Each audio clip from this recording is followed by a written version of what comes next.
நம்ம சிஎஸ்கே வீரர்கள் எல்லாருமே இப்போ சிஎஸ்கே டீம்ல இருந்து வெளியேறியிருக்காங்க. எப்போ வெளியேறியிருக்காங்க, எந்தெந்த வீரர்கள்லாம் இப்போ வந்து வெளியேற ஆரம்பிச்சிருக்காங்க அப்படிங்கிற ஒரு ஃபுல் டீட்டெயிலை பற்றியும், நம்ம சிஎஸ்கே டீமோட தோல்விக்கான காரணம் என்ன அப்படின்னு நம்ம ருத்ராஜ் இப்போ ஒரு பேட்டியில் வந்து ஓப்பனாக வந்து சொல்லியிருக்காரு. அதை பற்றியும் இந்த வீடியோவில் ஃபுல்லாக பார்த்துடலாம். அதுக்கு முன்னாடி சேனலுக்கு புதுசாக இருந்தீங்கன்னா சப்ஸ்கிரைப் பண்ணிக்காங்க. இன்னும் இந்த வீடியோக்கு ஒரு லைக்கை கொடுக்கணும்னா லைக்கை கொடுத்துருங்க. நம்ம சிஎஸ்கே 2024 ஐபிஎல் டிராஃபியை வந்து வின் பண்ணிட்டு மாசா சிஎஸ்கே டீம்ல இருந்து எல்லா வீரர்களும் வெளியேறுவாங்க அப்படின்னு நினைச்சிட்டு இருந்த நேரத்தில் பட் ஆர்சிபிக்கு எதிராக நம்ம சிஎஸ்கே வந்து ஒரு அதிர்ச்சி தோல்விக்கான காரணம் நிறைய தப்புகள் இருந்தாலும் நம்ம சிஎஸ்கே வீரர்கள் வந்து நல்லா தான் பர்ஃபார்மன்ஸ் பண்ணியிருந்தாங்க அப்படிங்கிறது என்னோட கருத்து. இப்போதைக்கு நம்ம சிஎஸ்கே வீரர்களை பார்த்தீங்கன்னா நம்ம சிஎஸ்கே டீமை விட்டு ஒவ்வொருத்தராக வெளியேற ஆரம்பிச்சிருக்காங்க. அதாவது இன்னைக்கு தான் வந்து வெளியேறியிருக்காங்க. நேற்று பொறுத்த வரைக்கும் நம்ம சிஎஸ்கே வீரர்களுக்கு எல்லாருக்குமே நம்ம சிஎஸ்கே சார்பாக பார்ட்டி வந்து அரேஞ்ச் பண்ணியிருக்காங்க. அந்த பார்ட்டியை முடிச்ச கையோட நம்ம சிஎஸ்கே வீரர்கள் எல்லாருமே ஒவ்வொருத்தராக வந்து வெளியேற ஆரம்பிச்சிருக்காங்க. ஸோ அதுக்கான காரணம் T20 வேர்ல்டு கப் வந்து வரப்போகுது. அதுக்கான ப்ராக்டிஸை வந்து சீக்கிரமாக ஸ்டார்ட் பண்ண போகிறாங்க. இதன் காரணமாக இப்போ சிஎஸ்கே வீரர்கள் எல்லாருமே வந்து வெளியேறியிருக்காங்க.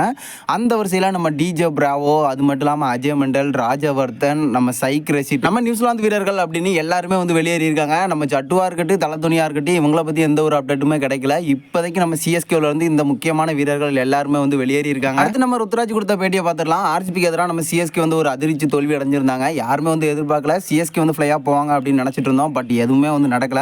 இப்போ அந்த மேட்ச் முடிஞ்சதுக்கு அப்புறமா நம்ம ருத்து ஒரு செமையான பேட்டியை வந்து கொடுத்துருக்காரு. அதாவது தோல்விக்கான காரணம் என்ன அப்படின்னு ஓப்பனாக வந்து சொல்லியிருக்காரு. எங்களை பொறுத்த வரைக்கும் நல்லா தான் பர்ஃபார்மன்ஸ் பண்ணியிருந்தோம். பட் ஆர்சிபி வீரர்கள் அதை விட கொஞ்சம் எக்ஸ்ட்ராவே பர்ஃபார்மன்ஸ் வந்து நல்லா பண்ணியிருந்தாங்க. பேட்டிங் வரிசையில் சில தவறுகளை நாங்கள் வந்து பண்ணிட்டோம். கடைசி ஓவரில் வின் பண்ணிடலாம்னு நினச்சோம். பட் மிஸ் ஆயிடுச்சு.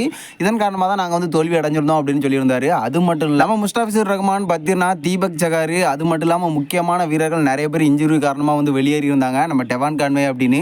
ஸோ இதன் காரணமாக எங்களுக்கு சிஎஸ்கேக்கு ஒரு பெரிய நெருக்கடி இருந்துச்சு. முக்கியமான வீரர்கள் நம்ம சிஎஸ்கேவோட பிளேயிங் லெவலில் இல்லாததுனால தான் சிஎஸ்கே வந்து தோல்வி அடைஞ்சிருந்தாங்க அப்படின்னு நம்ம ருத்து வந்து சொல்லியிருந்தாரு. எனக்கு என்னமோ அதுதான் உண்மைன்னு தோணுது. நம்ம சிஎஸ்கேவோட முக்கியமான பவுலர்களை வந்து சிஎஸ்கே மிஸ் பண்ணியிருந்தாங்க. இதன் காரணமாக தான் இப்போ நம்ம சிஎஸ்கே ஆர்சிபிக்கு எதிராக வந்து ஒரு அதிர்ச்சி தோல்வி அடைஞ்சிருக்காங்க அப்படின்னு நான் நினைக்கிறேன். நீங்கள் என்ன நினைக்கிறீங்க? நம்ம ருத்து கொடுத்த பேட்டியாக இருக்கட்டும், சிஎஸ்கேவில் இருந்து எல்லா வீரரும் வெளியேறினதாக இருக்கட்டும், இதை பற்றின கருத்தை மறக்காமல் நம்மளோட கமெண்ட் பாக்ஸில் தெரிவிச்சிருங்க.